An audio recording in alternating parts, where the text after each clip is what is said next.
smaller and smaller waves, and the waves start to decay in size and shrink. That's when we'll probably use that to decide to cancel, but we're not there yet. And what time period could that be in your previous experiences? Could this last another hour, another 2 hours? It's about an hour to 2 hour time frame in best case scenario. And did this officially start at 11:06 where you folks expected it, or did it start a little later? So that's in Hilo is later because the tide gauge is inside the harbor, and that slows down the arrival of the wave to the gauge. So it was a little delayed from our prediction, which would have was the prediction at the arrival at the mouth of the harbor. So what time did that come in?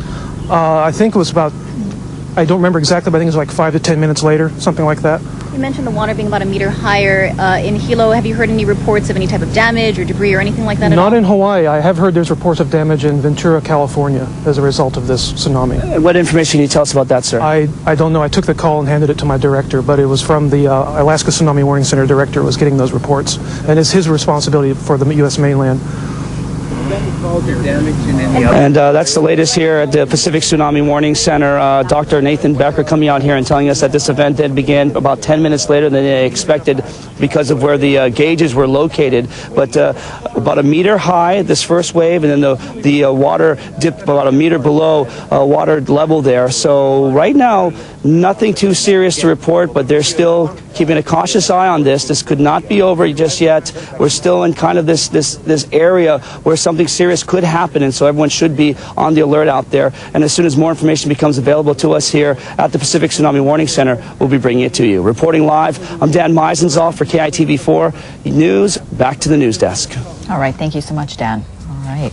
Okay, so we knew from talking to Paul that something had started, so it's just a matter of trying to figure out where we are in the process of what wave is coming and how big they're going to be. Right now we want to go back to Keoki Kerr in the newsroom. Keoki?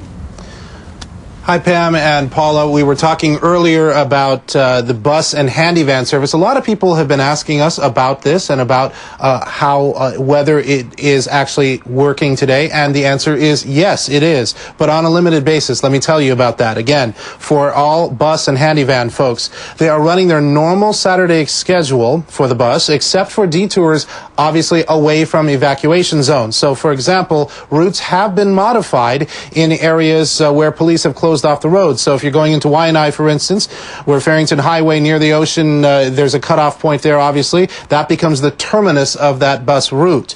HandiVan is also working on normal schedule except for evacuation zones, and they're also not taking non-essential runs. So if you don't need to go to the doctor somewhere urgently, they are clearing the schedule today because they want to be available to take folks who are disabled and the elderly and have a